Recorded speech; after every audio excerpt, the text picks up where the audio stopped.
Happy Black History Month. My daddy's grandfather, who I call Big Pawpaw, always talks about a famous San Antonio pioneer who meant a lot to people all across the city, state, and nation. His name is Reverend Claude Black. Big Pawpaw would often talk about a several minutes long telephone conversation he had with the Reverend Dr. Martin Luther King Jr. discussing how his church in San Antonio could assist in raising funds for the Montgomery bus boycott. It made me proud to know that I knew someone who had a special connection with Dr. King. By way of history, Reverend Claude Black was born in 1916. Reverend Black was a Baptist minister, activist, and politician. I seem to remember reading that he was the second African American to serve on the San Antonio City Council in the 70s. He even was the first Black mayor pro tem. He was born the son of the local brotherhood of sleeping carporters and his wife, Cora. Few people knew that Reverend Black attended Morehouse College in Atlanta, Georgia, with hopes of becoming a doctor. Divine Providence led young Claude Black to attend the Andover Newton Theological Seminary School. In 1946, he married Zernona Black. They were married 59 years before her passing. Reverend Black was a strong advocate for civil rights. He, along with State Representative G.J. Sutton and Harry Burns, organized marches throughout the state. He even challenged Governor Price Daniel and San Antonio Mayor Walter McAllister for their unfair treatment of minorities. Records indicate that while Reverend Black spoke before the San Antonio City Council, someone uttered the N-word in the audience using an open microphone. He endured many threats to himself, his family, and even his church, the Mount Zion First Baptist Church. Even a drive-by shooting occurred at his home, and his church was burned in 1974. In either case, no suspects were charged. Reverend Black was a courageous man. He allowed his church to be used for meetings of the San Antonio Committee to Free Angela Davis, the Student Nonviolent Coordinating Committee, and Black Panther Party meetings. My pawpaw remembers his dad taking him to several of those meetings with his good friend, N.D. Wright, who was the head mortician at Sutton Funeral Home. Reverend Black died on March 13, 2009, following a lengthy illness. He truly led by example. Thank you, Reverend Claude Black. It is an honor to share this story of a great community advocate during Black History Month 2024. I'm going to ask you, and I'm already filming, is tell me about when you went off to college. What year was that? Name the college you went to, what you majored in, that sort of thing. And I'll prompt you with some questions. So you can go ahead. I finished Douglas High School in 1933. During that period, we were in the midst of a depression. My father was not making a great deal of money. My mother wasn't working at all. And as I have mentioned before, my father depended upon tips. And when you have a job of tips and the economy goes down, those people who depend on tips don't get a great deal of money because they're depending on tips. So I had to enroll after finishing high school at St. Philip's College. I became a student at St. Philip's. I stayed with St. Philip's until the first semester was over. And then I transferred from St. Philip's to Sam Houston. Sam Houston was then a separate college from Houston Tillotson College. They were separated. You had Tillotson on one end of Austin, Sam Houston on the other. But when I went to Sam Houston for a year and a half,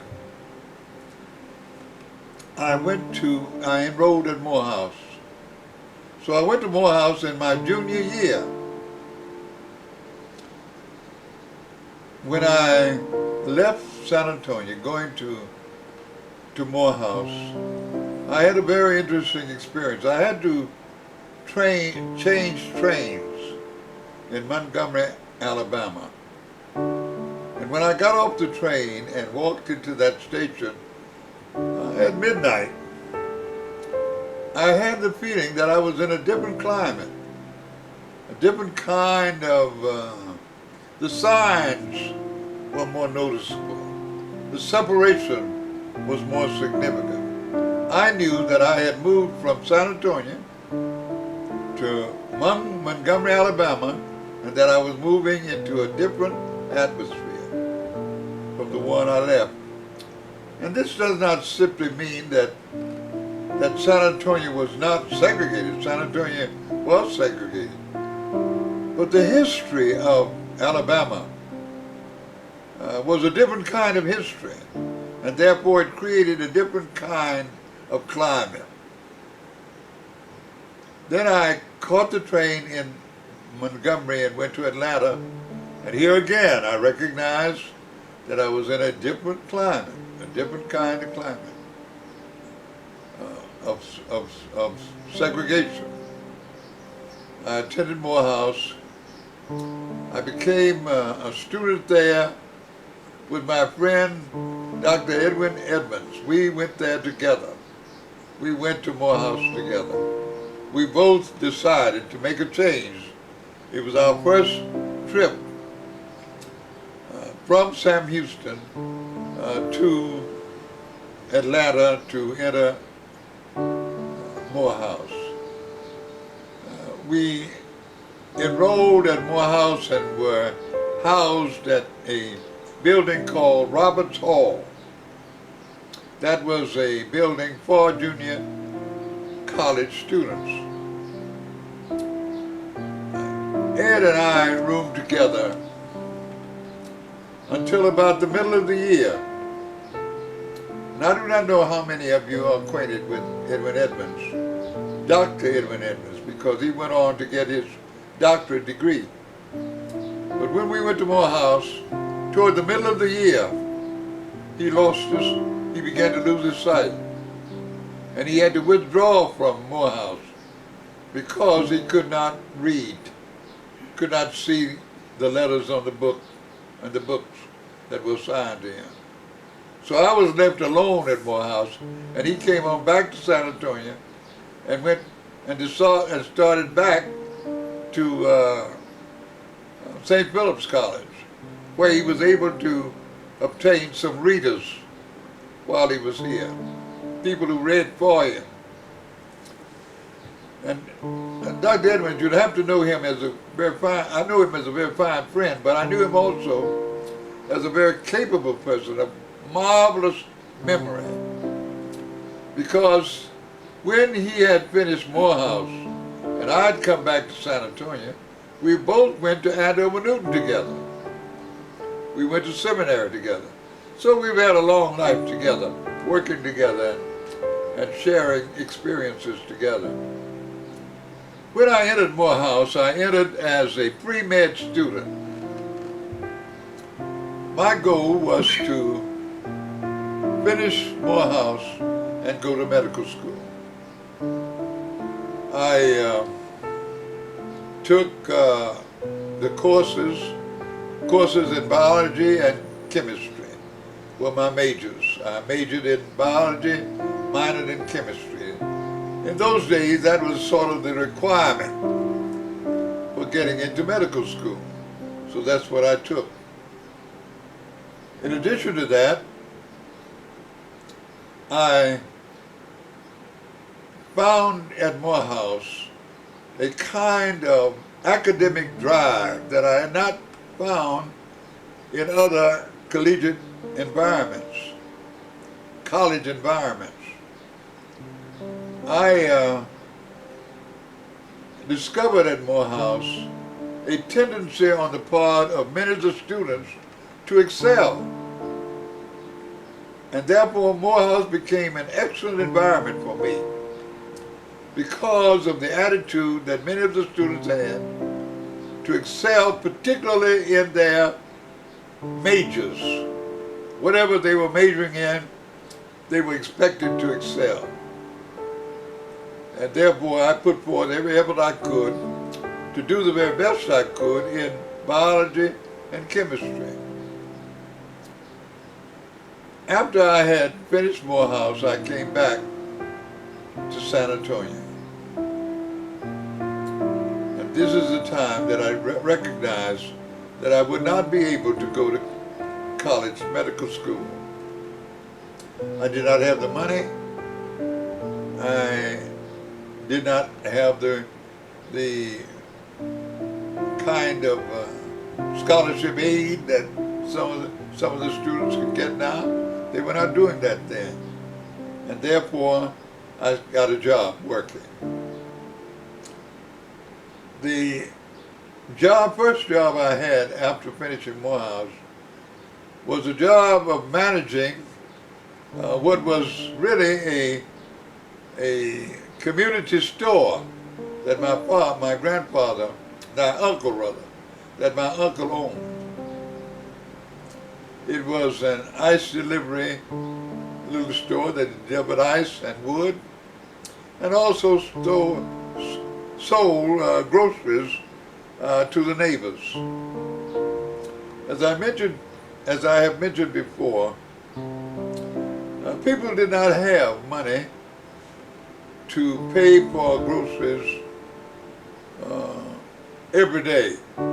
You did not have the big chain stores where people would go in and pay cash for their groceries. A little store like ours, a neighborhood store, carried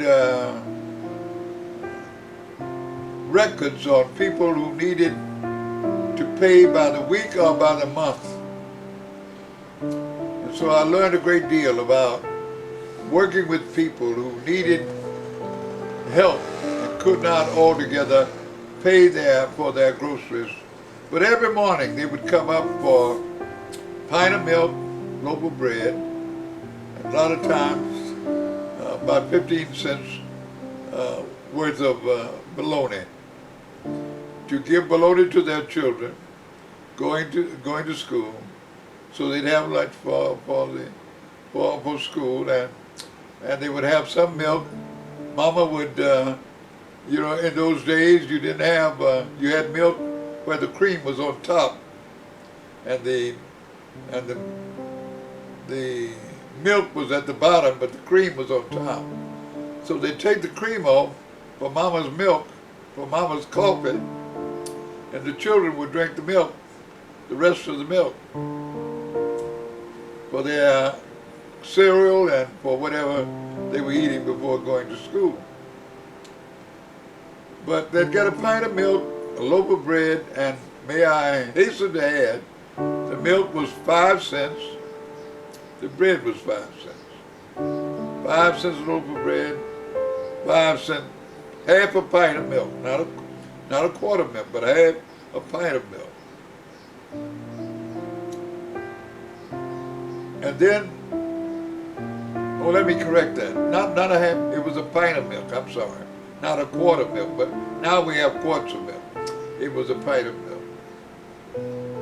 And then they would be ready for their children to eat some cereal and go on off to school. But I worked with that neighborhood, in that neighborhood store, until one day I got rather weary with that. I didn't feel like I was going to be able to go anywhere with that. Number one is I recognized that chain stores were coming into the economic life of the community, and I was made aware of the fact that I could often buy things from Piggly Wiggly's, Handy Andy, which were the chain stores of that generation. I could buy them cheaper from their shelves than I could get it from the wholesale house. And I knew that if I had to go to the wholesale house and pay more than they were paying, then I would have to pay with what that they were selling it for on the shelves, that I wasn't going to make any money with that kind of grocery business. So one evening I walked into my house and told my mother and dad I was going to California. I'd saved up enough money from a little store job I had and to decide I wasn't going to stay here in San Antonio. I'm going to California. I caught what was a midnight train then. They left for California at midnight, every midnight. You could catch a train out of San Antonio on your way to California. So I went to California. And it seems to me I did not really realize what I was doing until the train was pulling into Los Angeles. And I began to ask myself, what in the world are you doing out here? And what are you going to do? I had about $18 in my pocket as the plane pulled into Los Angeles. I did not want to spend the money that I had on a taxi cab. So I caught the streetcar across the street from the railroad station and rode that streetcar to an area that I knew about and had heard about that was near a cousin of mine, a second cousin of mine. He was my dad's first cousin, and I knew where he lived. Now, I had not notified him that I was coming, but I came into on Central Avenue, got off where I was supposed to get off near, I think it was Hooper Street. And when I had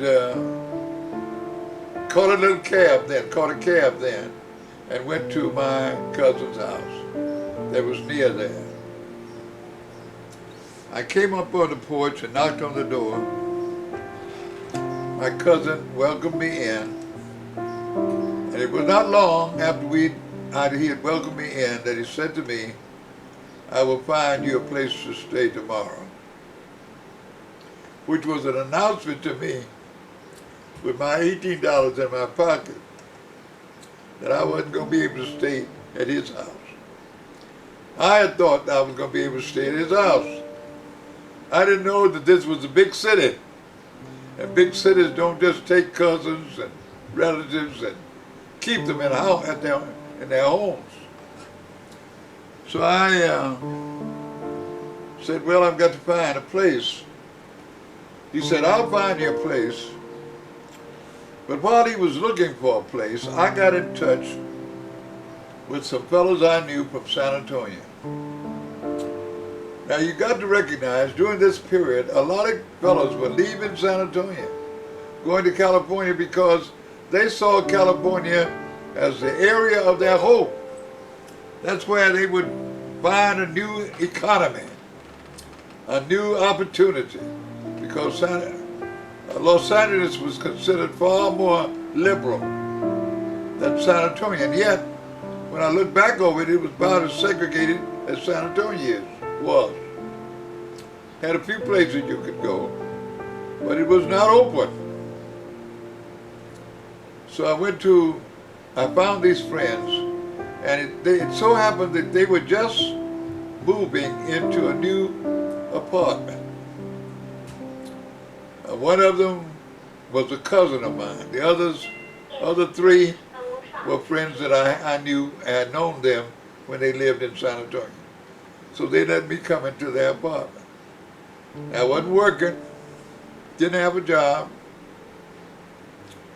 but I could do some of the cooking while they were away. I did not have a lot of experience in cooking, but I'd cook a lot of gravy, whatever meat we had, and those hungry brothers would come in there and eat it like it was a delicacy. Anyway, I finally got a job. When I say I finally got a job, because I discovered even in Los Angeles, there were two kinds of jobs that you could get. You could get a job working for Pep Boys, or you could get a job shining shoes in a barber shop. I mean, immediate jobs. Now you could get, if you had enough money to wait make application, sit around and wait for the better jobs you could get. But if you needed a job then and there, the only two jobs you could get was those jobs that were like changing tires and seat covers and putting oil and gas in cars for Pep Boys. Pep Boys were real popular there. Long hours, a lot of hard work. Then there was a job shining shoes, barbershops, because Los Angeles was a place of style and dress. People kept their shoes shined, kept their hairs fixed. It was a place of style. So I took a job shining shoes in a barbershop.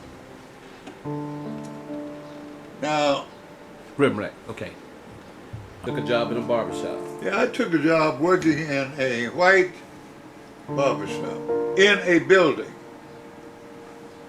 I liked the fact that it was in a building, in a business building, because I could dress well and carry a little bag in my hand, and it made it, when I meeting my friends, they thought I was going to some real important business. Here I am, a graduate of Morehouse College. I'm shining shoes, and I didn't want to tell anybody that. But I had to do it because those fellows that I was staying with, they weren't going to take care of me, and I did not want to send home for any money. I didn't want to do that. I wanted to see if I could make it. So I took that job, shining shoes. Had a tremendous experience in that job. Because the man before me had given me some insight on that job. What I discovered on that job in that white barbershop, I knew how to clean it up. I learned how to shine shoes well. I really didn't know how to shine shoes, not the way the guys that were real professional shoe shiners could shine. But I learned that even in Los Angeles, there were those persons who wanted to tell black jokes. And I also learned that if you laughed at them and sort of hit your thighs while you laughed, they give you a big tip. But if you sat back and act like you half angry, the tip was reduced. I'm caught between needing money, and being mad all the time because somebody wanted me to laugh. And I knew they were going to cut down on my tips, and I needed the tips. Now, that kind of experience should have made me aware of what black people have been going through for many, many generations. In order to hold good jobs, they had to take insults, had to feel degraded by the attitude and disposition of those in authority. But nevertheless, I stayed there as long as I could, till I could get enough money, and I left there and went to Oakland, California. Still trying to find my way, trying to find out where am I going and what must I do. I went to Oakland, California, and I came into another kind of environment. When I went to Oakland, I met a long-term relative I didn't know very well, but I knew they were relatives, and I had contacted them. And I don't know, I guess all of us had a tendency to believe in those days that if we got a relative, we got a place to stay. So I went to that relative's house in Los Angeles.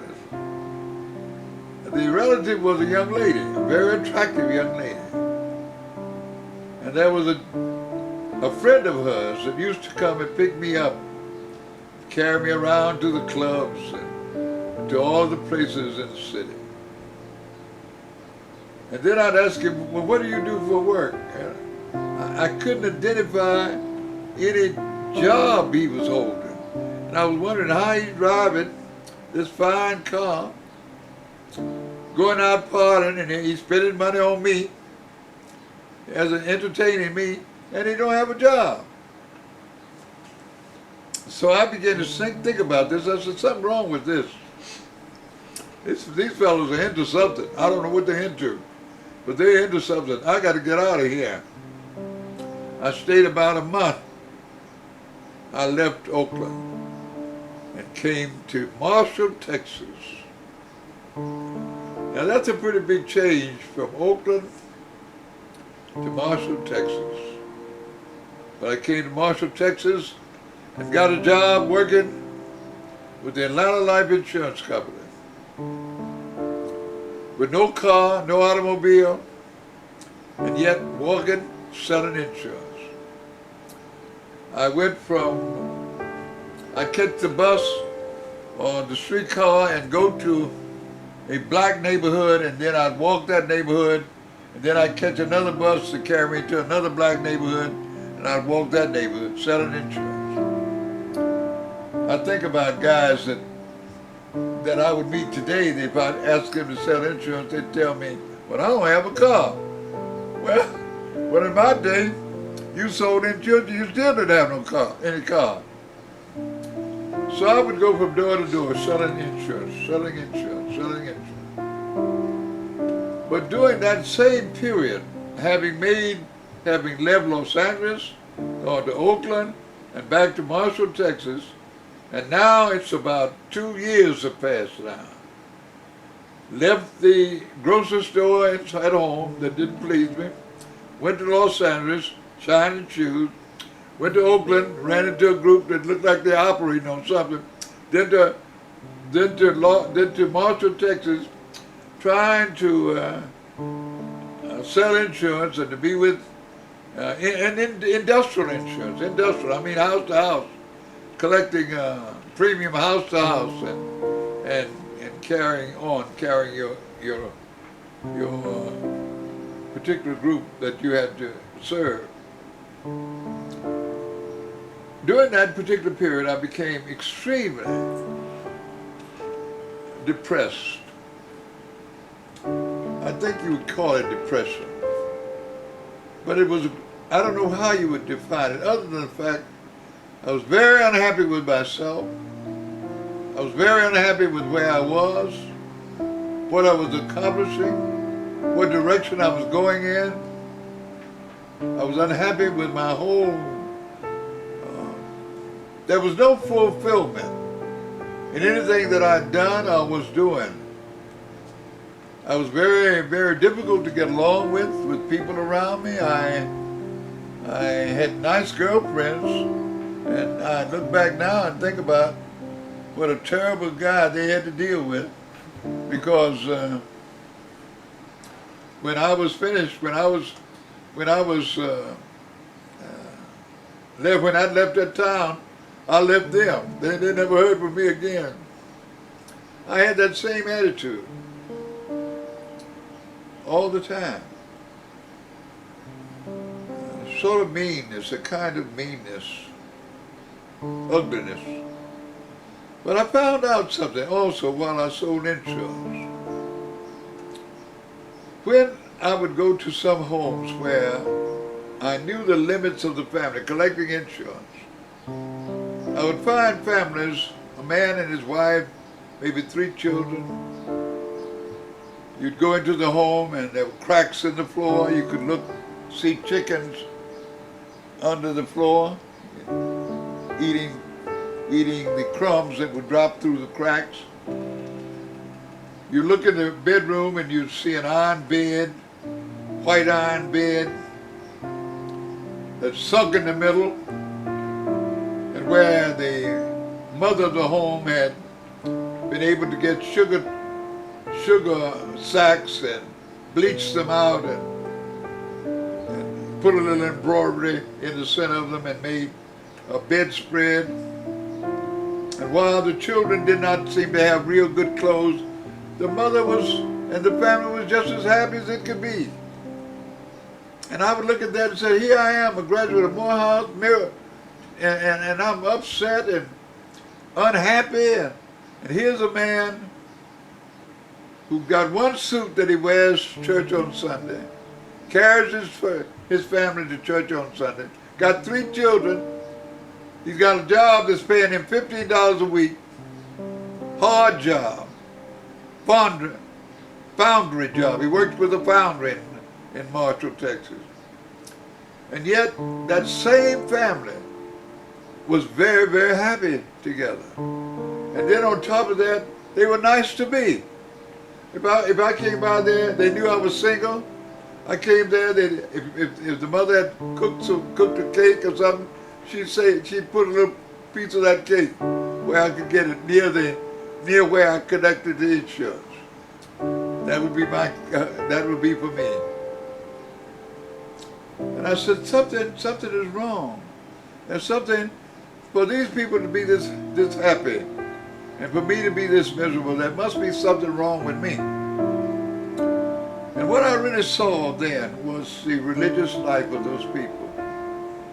That man was going to church every Sunday. He felt a sense of personal relationship. There was a little plaque on the wall that said, God is the head of this house. Humble people, but happy people. And I said to myself, there's got to be something about being in God's hand, because nobody could be this happy in the condition they're in without God making it so. And I began to think seriously about my relationship with God, my own personal relationship with God. It was when I left Marshall, came back to San Antonio, got another job with the Atlanta Life Insurance Company, that I began to think seriously about going to seminary.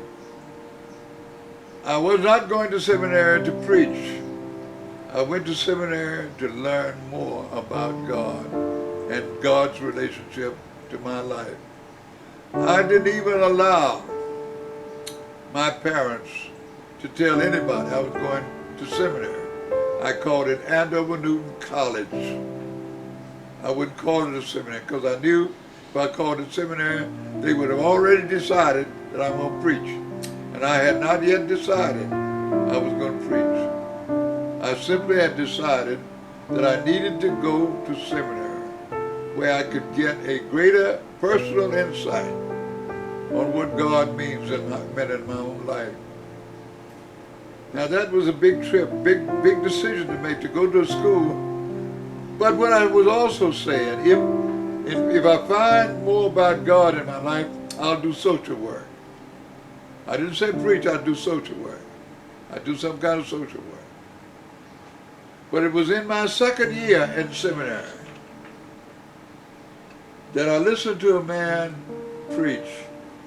And I knew why I did not want to preach. I'd said everything I could to God about why I don't want to preach. Even as I studied in seminary, I knew I didn't want to preach. But this man preached on the radio and made the claim that to achieve that which God wants in your life, you've got to be willing to give up everything. And just listen to that man preach on the radio.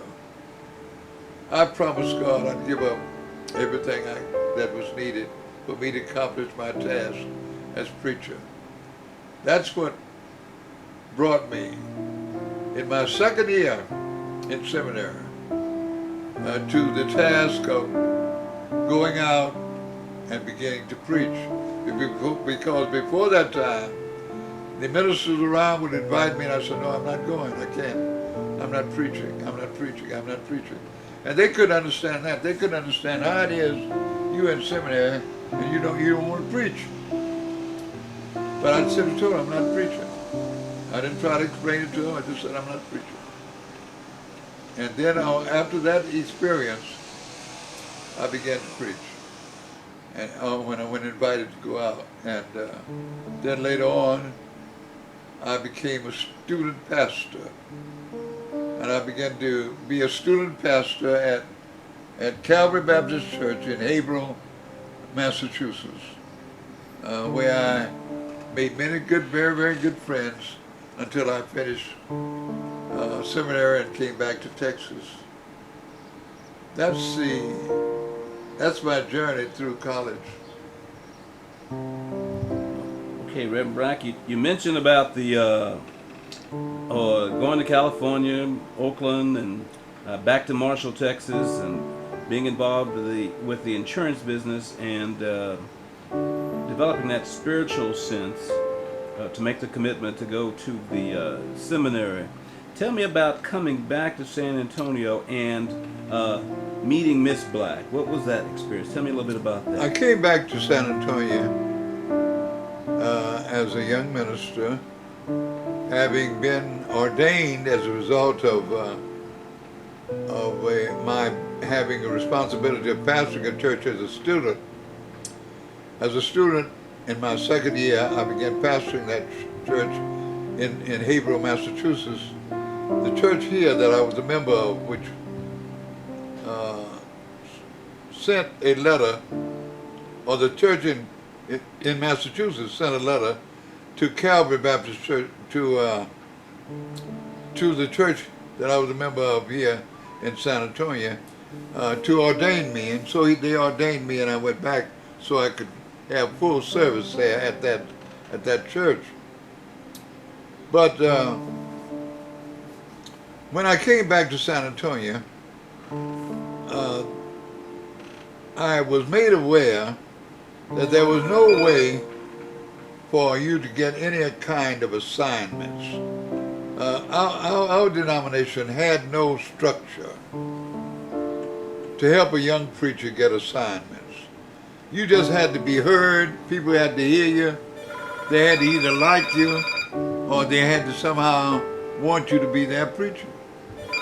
But nobody had any kind of arrangements where you could present.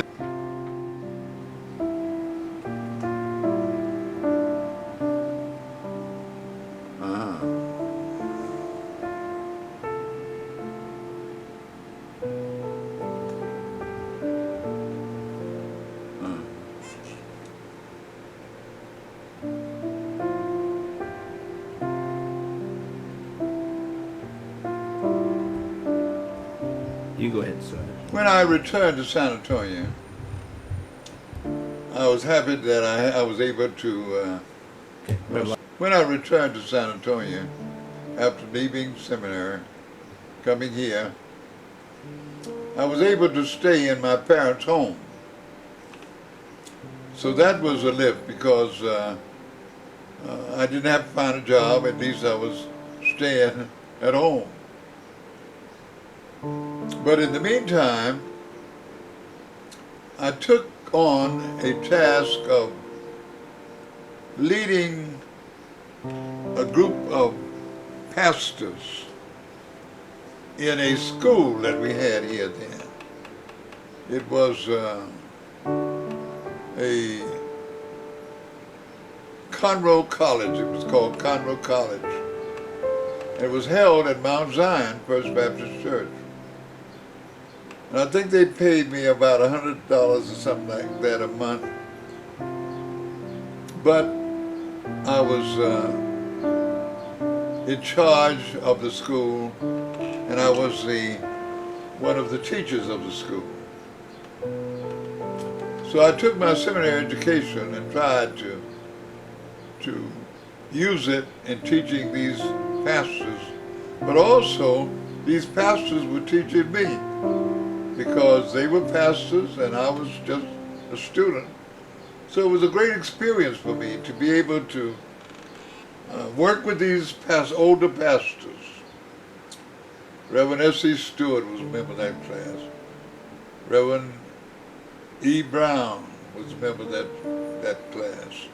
There were a number of the pastors around. They were members of that class. And I had a chance to work with them.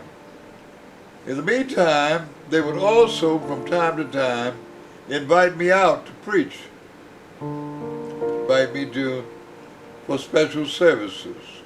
Then there were pastors. Reverend Jackson used me a lot. He would go out of the city and he wanted me to handle a prayer meeting. So I got a lot, and he also allowed me to sit in on some of his business meetings. So I'd be able to see how he operated, how he did things. So I learned a great deal from the older pastor. As a matter of fact, this went for about 3 years. In the meantime, I had met my wife, who was the director of the USO. At that time, USOs were segregated. You had one USO for black soldiers, and you had another USO for white soldiers. As a matter of fact, the soldiers were segregated anyway. Black soldiers all lived together. White soldiers lived together. So the whole army was segregated. So by virtue of Lachlan and Kellyfield being here, USO was a sort of big thing here. It was on the corner of Sycamore and Commerce in that area where they had the USO at that time. So I met my wife, and we began to go out and see each other. And we went together about 3 years before I was making enough money to marry her. It interests me because now men don't give the same kind of attention. I don't think they give the same kind of attention. I did not feel I was ready to marry if I was not ready to take care of my wife. Now, I don't care what kind of job she had, if I wasn't able to take care of her, I felt like I was not ready to marry her. So therefore, it took us about 3 years, because I was not, that $100 I was getting a month wasn't going to take care of a wife. The little free will offerings I would get when I went to preach somewhere. But in the meantime, I also opened up a service at the Cameo Theater.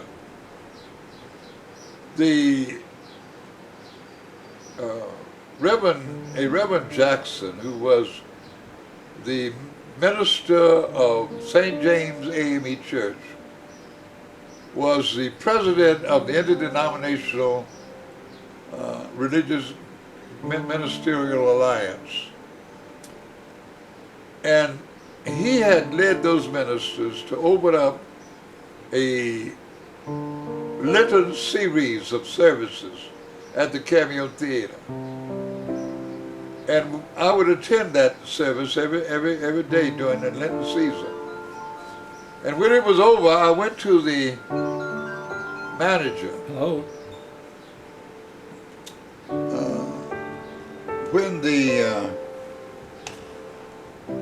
As I mentioned, I was concerned about being able to take care of her. And then one evening, we had been out to dinner, and we got a telephone call. We had just married. We hadn't married very long. It was like we married in February, and this was in June. Got a telephone call from a couple of deacons who were in Corpus Christi. And they'd come up, they'd heard about me, and they'd come up to see me. They wanted to invite me to come to the church, that their pastor was going to Dallas, and to come to the church. They'd like to meet me and have me, invite me to preach for them. And so Nona and I went to, we had just married in February, this was in June. And I tell you what happened, I needed to tell you what happened, that even though I was preaching in the Cameo Theater and making just, with the offering that we made in the Cameo Theater, could only pay for the advertisement, no money out of it. And I was getting a little money for teaching the ministers, and get a little money from preaching every now and then. And then I decided, looked like I'm going to have to wait too long before I marry my wife. So I'm going to take a chance. I got to find a way. So I asked her to marry me, and she accepted. And I often told her she was a very brave woman, because she didn't know what was going to happen to me, because I was not pastoring then, and the only job I had was making that $100 a month and getting some interest, getting a little free will offering every now and then. I said, you don't know where I'm going or what I'm going to do. But she accepted me and married me. And married in February, and in June, we were called to this church at Corpus. So it looked like God was in the will. He opened up the door. She tells me all the time that while I was going in there talking with the people about coming to the church, she was in the parsonage on her knees, asking God to give her that house so that we'd have some place to stay. So I guess her prayers and my relationship with the committee enabled us to get started there. And we had a wonderful ministry there, 2.5 years, a little better than 2.5 years in Corpus Christi, where we had a wonderful ministry. We were both new at it. My wife was new at it. She didn't know what it meant to be a minister's wife. They were calling on her to do things that she wasn't quite ready to do, because she didn't altogether know what was expected of her as a minister's wife. I was new. I was meeting new experiences. We bought a 1941 Buick because you couldn't get new cars. And as a result of buying that Buick, I learned more mechanics than I've ever learned in my life, because we ended up having to change everything to the point of having to buy a new motor for that 1941 Buick. But you couldn't buy a new car then. That was during the war period. Couldn't buy a new car. And if we could have bought one, we wouldn't have had the money to buy it. So that was a new experience for both of us. Then it was a new experience for me in terms of she had a son. And here I am, a father for the first time, and I'm trying to be a father. That's new too. You think you're ready for the time your son's going to say, can I use the car? A lot of times you're not ready for that. You got to get ready for that. Oh, he comes in at 12 o'clock. You say, where you been? You're not ready to have him come in at 12 o'clock. So you have to grow up and get mature in a little while, in a short while. You can't, you don't just jump into that. You have to learn how to be a father. And sometimes when you catch a youngster that is pretty well grown up, fairly well up to that time, you got to run to catch up where he is.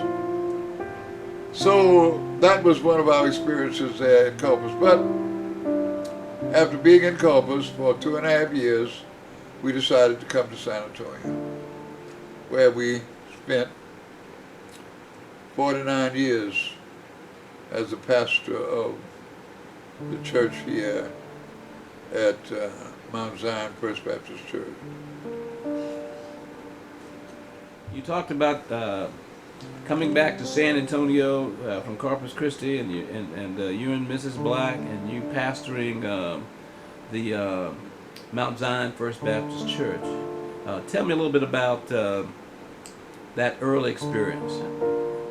One of the advantages I had when I came back to Mount Zion is that before I left to go to Corpus, Reverend Jackson had exposed me to a lot of the activities of Mount Zion.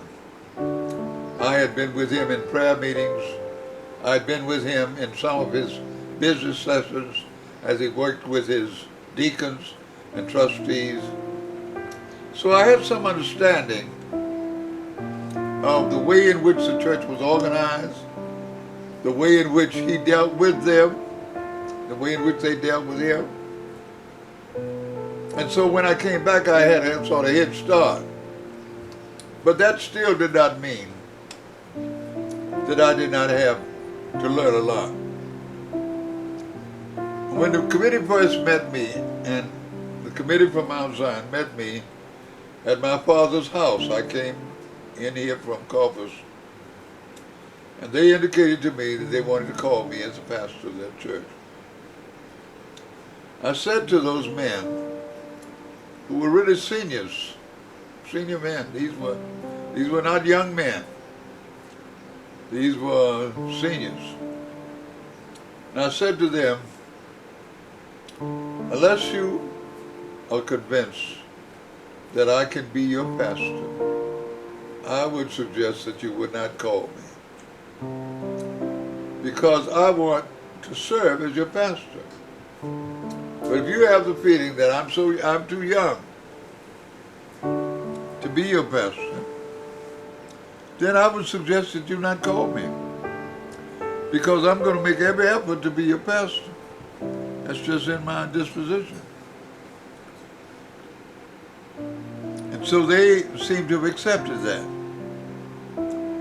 Now you had a group of older men.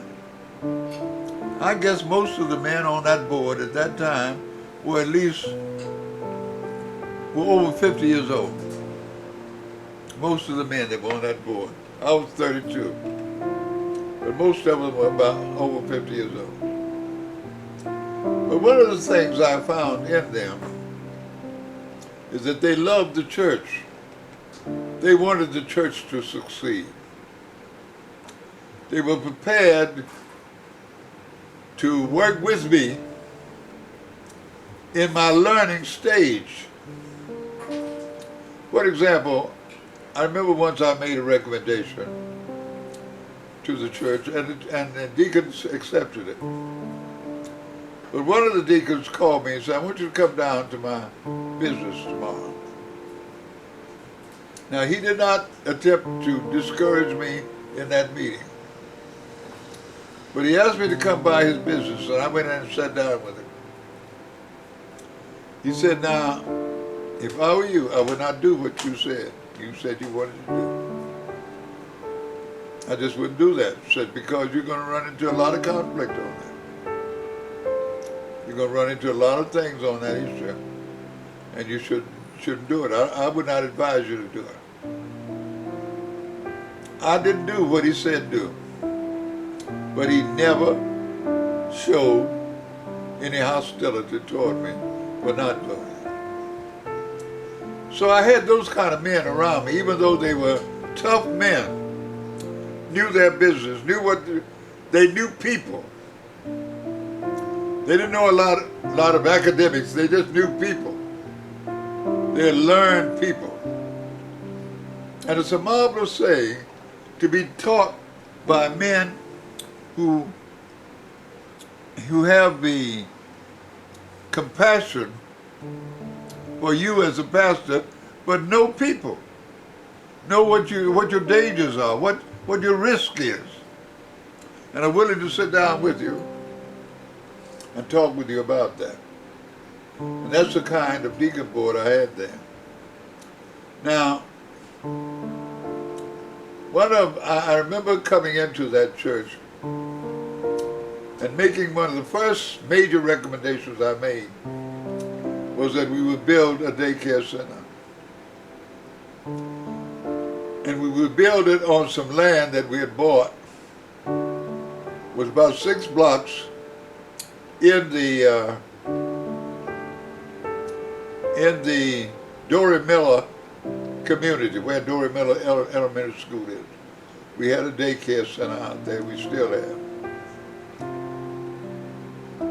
And I offered that recommendation that we would build a daycare center. And the justification for the daycare center was that women began to go to Lackland, to to work.